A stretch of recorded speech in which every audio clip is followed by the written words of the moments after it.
जय यीशु। पुनः मैं आप लोगों का स्वागत करता हूँ प्रभु यीशु मसीह के नाम से। आज का पाठ हम लोग सुनेंगे रोमियो के नाम संत पौलुस का पत्र, अध्याय 1 पद संख्या 18 से 32 तक। ईश्वर का क्रोध स्वर्ग से उन लोगों के सब प्रकार के अधर्म और अन्याय पर प्रकट होता है जो अन्याय द्वारा सत्य को दबाए रखते हैं। ईश्वर का ज्ञान उन लोगों को स्पष्ट रूप से मिल गया है क्योंकि ईश्वर ने उसे उन पर प्रकट कर दिया है।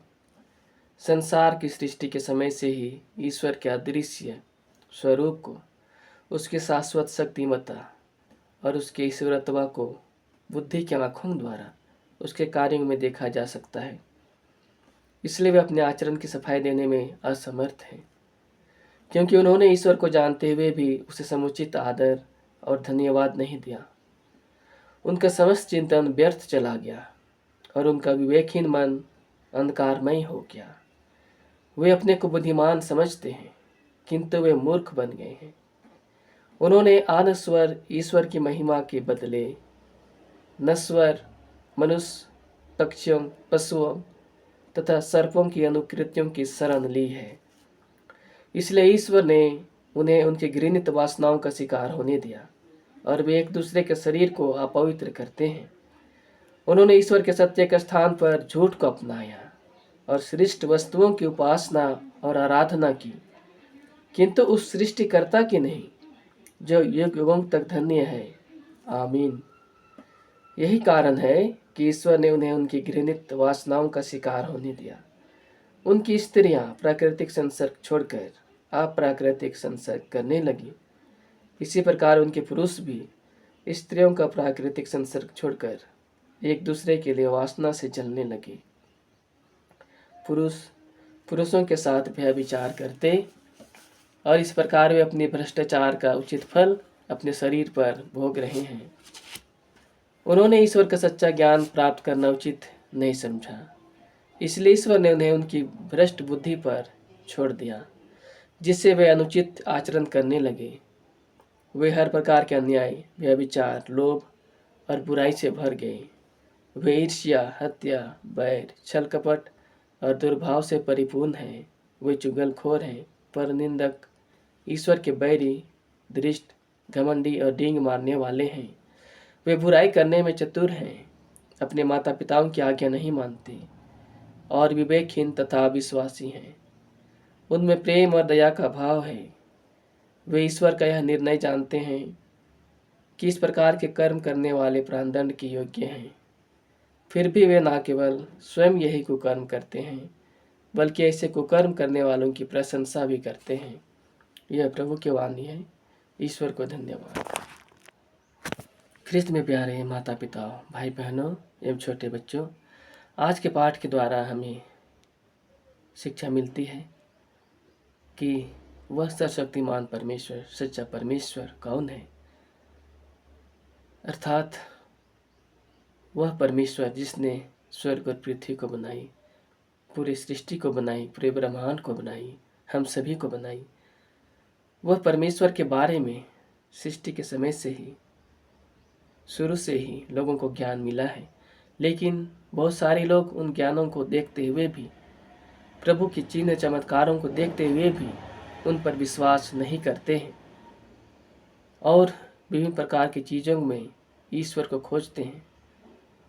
क्योंकि वचन कहता है, ईश्वर का क्रोध स्वर्ग से उन लोगों के सब प्रकार के अधर्म और अन्याय पर प्रकट होता है जो अन्याय के द्वारा सत्य को दबाए रखते हैं। अर्थात वे प्रभु परमेश्वर को देखना नहीं चाहते, सच्चे परमेश्वर को देखना नहीं चाहते, सुनना नहीं चाहते। भले ही उनके जीवन में, आसपास के ज़िंदगी में प्रभु का चिन्ह चमत्कार होता है, लेकिन वे उस सच्चे परमेश्वर की खोज नहीं करते, तो प्रभु का क्रोध उन लोगों के बीच बना रहता है। वचन कहता है, ईश्वर का ज्ञान उन लोगों को स्पष्ट रूप में मिल गया है क्योंकि ईश्वर ने उसे उन पर प्रकट कर दिया है। संसार की सृष्टि के समय से ही ईश्वर के अदृश्य स्वरूप को, उसकी शाश्वत शक्तिमत्ता और उसके ईश्वरत्व को बुद्धि के आँखों द्वारा उसके कार्यों में देखा जा सकता है। अर्थात हम जो कुछ भी देखते हैं सब कुछ प्रभु ने बनाया है और बाइबल में जितने भी चिन्ह और चमत्कार हुआ है जो असंभव, जो कि किसी मनुष्य के द्वारा नहीं हो सकता, उस प्रकार से चिन्ह और चमत्कार हुआ है। उन चिन्ह चमत्कारों को देखने के बाद भी मनुष्य ईश्वर पर विश्वास नहीं करता, तो प्रभु का क्रोध उन पर बना रहता है। क्योंकि वचन कहता है, क्योंकि उन्होंने ईश्वर को जानते हुए भी उसे समुचित आदर और धन्यवाद देना नहीं चाहा। उनका समस्त चिंतन व्यर्थ चला गया और उनका विवेकहीन मन अंधकारमय हो गया। वे अपने को बुद्धिमान समझते हैं, किंतु वे मूर्ख बन गए हैं। अर्थात वे सोचते हैं कि हम लोग बुद्धिमान हैं। आज भी हमारे देश में, भारत में, जो कि मसीहियों के प्रति धर्म सतावट होता है, लोग उस सच्चे परमेश्वर के विरुद्ध कार्य करते हैं और जो प्रभु पर भरोसा रखते हैं, विश्वास करते हैं, उन्हें मारा पीटा जाता है। तो प्रभु उनके लिए कहते हैं कि उनके ऊपर मेरा क्रोध बना रहता है, किंतु वे मूर्ख बन गए हैं। वचन कहता है, उन्होंने इस अनश्वर ईश्वर की महिमा के बदले नश्वर मनुष्य, पक्षियों, पशुओं तथा सर्पों की अनुकृतियों की शरण ली। हाँ मेरे प्यारे भाई बहनों, लोग उस ईश्वर को छोड़कर विभिन्न प्रकार के पेड़ पौधों को, पक्षियों को, सर्पों की पूजा करते हैं मेरे भाइयों बहनों, और उस अनश्वर परमेश्वर को छोड़कर नश्वर चीज़ों की पूजा अर्चना करते हैं। जिन्हें सभी चीज़ों को प्रभु ने बनाया है, वे श्रेष्ठ वस्तुओं की पूजा करते हैं, लेकिन उस परमेश्वर की पूजा अर्चना नहीं करते जिन्होंने इस सारे संसार की सृष्टि की है। इसलिए वचन कहता है, इसलिए ईश्वर ने उन्हें उनकी घृणित वासनाओं का शिकार होने दिया और वे एक दूसरे को, शरीर को अपवित्र करते हैं। अर्थात अब हम जब प्रभु से दूर चले जाते हैं, उस सच्चे परमेश्वर को जान के भी हम उस पर विश्वास नहीं करते, तो प्रभु का क्रोध हम पर आता है। और जिस प्रकार से मनुष्य का जो स्वाभाविक रूप होता है, और जिस प्रकार से वह अपने जीवन का, वैवाहिक जीवन का आनंद लेता है, उन सभी वैवाहिक जीवन में भी प्रभु बाधा डालते हैं। और वह जिस तरह से स्त्रियाँ प्राकृतिक संसर्ग छोड़कर अप्राकृतिक रूप से संसर्ग करने लगती हैं, अर्थात विभिन्न प्रकार के पाप में जीवन जीने लगती हैं, उसी प्रकार पुरुष भी अप्राकृतिक रूप से विभिन्न प्रकार के व्यभिचार में फंसते हैं। वे पुरुष व्यभिचार करते हैं और इस प्रकार वे अपने शरीर में विभिन्न प्रकार के रोग का स्वाद चखते हैं। विभिन्न प्रकार के भ्रष्टाचार का उचित फल उनके शरीर में वे चखते हैं। उनके बच्चे जो सच्चा ज्ञान प्राप्त नहीं करते हैं और उनका फल भी उन्हें मिलता है। वचन कहता है, उन्होंने ईश्वर का सच्चा ज्ञान प्राप्त करना उचित नहीं समझा, इसलिए ईश्वर ने उन्हें उनकी भ्रष्ट बुद्धि पर छोड़ दिया, जिससे वे अनुचित आचरण करने लगे।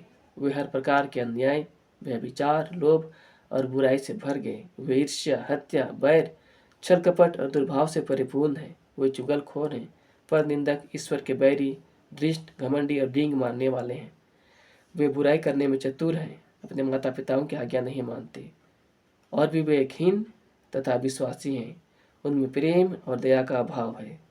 हाँ मेरे प्यारे भाई बहनों, जिस प्रकार से लोग उस सच्चे खुदावन पर विश्वास नहीं करते और जो कोई भी उस परमेश्वर पर श्रद्धा रखते हैं, उन्हें अनेक लोग प्रताड़ना करते हैं, उन्हें मारते हैं, पीटते हैं, उन्हें सताते हैं और उनके अंदर उसी प्रकार का ईर्ष्या है, द्वेष है, जलन है और विभिन्न प्रकार के पाप में जीवन वे जीते हैं और लोगों को परेशान करते हैं। वे ईश्वर का यह निर्णय जानते हैं कि इस प्रकार के कर्म करने वाले प्राणदंड के योग्य हैं, फिर भी वे न केवल स्वयं यही कुकर्म करते हैं, बल्कि ऐसे कुकर्म करने वालों की प्रशंसा भी करते हैं। और वैसे लोग जो कोई भी कार्य करते हैं, उन सभी कार्य करते हैं और उन्हें अपने कार्य की प्रशंसा करते हैं और उस बुरे कार्य में और भी लोगों को भड़काते हैं। हाँ मेरे प्यारे भाई बहनों, जिस प्रकार से हमारे देश में आज मसीहियों के प्रति भेदभाव किया जा रहा है, प्रभु सभी चीज़ों को देखता है। प्रभु का वचन कहता है कि संसार की सृष्टि के समय से ही ईश्वर के अदृश्य स्वरूप को, उसकी शाश्वत शक्तिमत्ता और उसके ईश्वरत्व को बुद्धि के आंखों द्वारा उसके कार्यों में देखा जा सकता है। हाँ मेरे प्यारे भाई बहनों, इस धरती संसार को देखकर और यदि कोई बाइबल पढ़ता है, बाइबल के वचनों में जो भी चिन्ह और चमत्कार हुआ है वो किसी मनुष्य के बस के बात नहीं। जिस प्रकार से प्रभु यीशु मसीह ने, सर्वशक्तिमान परमेश्वर ने लाल सागर को 2 भागों में बांट दिया और सूखी भूमि बना दिया, ये किसी साइंस के पास शक्ति नहीं कि वो कर सकता है। यरदन नदी को अपने लोगों के लिए पार करने के लिए उन्हें जमा देता है। मेशक सदरक अबेदनगो जो उसके भक्त थे, उन्हें उस कई गुना तेज 7 गुना तेज भट्ठी में भी उन्हें जीवित रखता है। अपने दूतों के द्वारा उसके अंदर ठंडी हवा भेजता है। ये किसी साइंस के पास वो ताकत नहीं, सिर्फ और सिर्फ सच्चे परमेश्वर के पास वो ताकत है। लेकिन उन शक्तियों को, उन चिन्हों चमत्कारों को देखकर भी लोग विश्वास नहीं करते, तो प्रभु का क्रोध उन पर बना रहता है और उनके जीवन में विभिन्न प्रकार के दंड बनी रहते हैं, विभिन्न प्रकार के रोग बनी रहती है।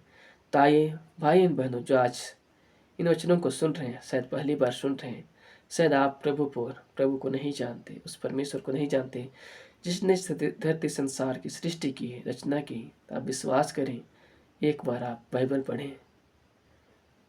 बाइबल पढ़ने से ही कोई क्रिश्चियन नहीं बन जाता, क्योंकि प्रभु वो परमेश्वर है जो हर मनुष्य से प्यार करते हैं और वो अपना वचन को हर एक मनुष्यों को देते हैं। वे किसी को दबाव नहीं देते, क्योंकि प्रभु परमेश्वर कहते हैं, आओ देखो, परख कर देखो कि मैं कितना भला हूँ। हाँ मेरे प्यारे भाई बहनों, हम उस परमेश्वर को परख कर देखें, फिर हम विश्वास करें। तो आइए भाई बहनों, हम प्रार्थना करें। हे सर्वशक्तिमान परमेश्वर, आज के दिन के लिए प्रभु मैं धन्यवाद करता हूँ पिता, कि आपने हमें यह नया जीवन दिया पिता, नई सांस दिया प्रभु, हमें रात भर संभाला पिता, हमें अच्छी नींद दिया परमेश्वर, हमें हर एक आवश्यकताओं को पूर्ण किया परमेश्वर, अपने पवित्र हाथों में हमें संभाला। इस दया के लिए प्रभु हम धन्यवाद करते हैं। इस वक्त पिता हर एक लोगों के लिए प्रार्थना करता हूँ, धन्यवाद देता पिता, जो कोई भी प्रभु आपके वचनों को प्रभु सुन रहे खुदावन, उन सभी पर दया दृष्टि वर्षा प्रभु।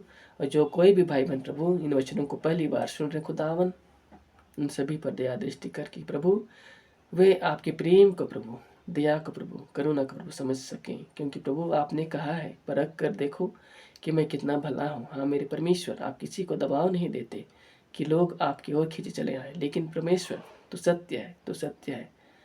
जिस प्रकार से एक बच्चे का माता पिता सिर्फ एक होते हैं, उसी प्रकार प्रभु इस धरती संसार का रचना करने वाला परमेश्वर एक है प्रभु। उस परमेश्वर पर प्रभु विश्वास करने के लिए प्रभु लोगों को कृपा दे, पवित्र आत्मा को उजाला दे के परमेश्वर, जिस तरह से प्रभु वे सच्चे परमेश्वर को छोड़कर प्रभु उन श्रेष्ठ वस्तुओं की पूजा अर्चना करते हैं, मेरे खुदावन दया कर उनकी मन की आंखों को खोल दे कि प्रभु वे आपको देखने पाएँ, आपकी कृपा को देखने पाएँ और प्रभु आपके पास लौटने पाएँ। क्योंकि प्रभु यीशु कहते हैं, मैं अपने पिता के पास जा रहा हूँ जगह तैयार करने, फिर मैं लेकर अपने पिता के पास तुम सभी लोगों को ले जाऊंगा, क्योंकि मेरे पिता के पास बहुत सारी जगह है।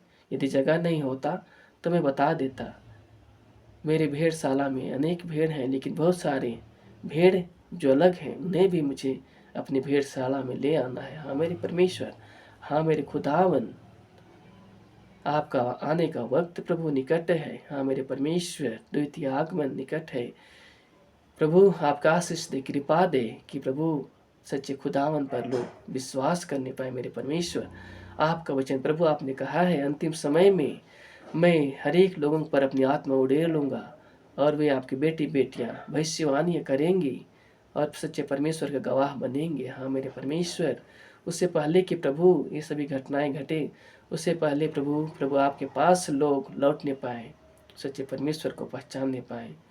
यह प्रार्थना में प्रभु यीशु मसीह आपके पवित्र नाम से मैं करता हूँ, आमीन। प्रभु यीशु मसीह आप लोगों को आशीर्वाद दे, अपने वचनों के अनुसार अगुवाई करें, ताकि आप प्रभु के योग्य जीवन बिताने सकें और प्रभु के वचन को एक दूसरे तक पहुंचा सकें। प्रभु आप लोगों को आशीर्वाद दे, आमीन। जय यीशु। पिता, पुत्र, पवित्र आत्मा के नाम पर, आमीन।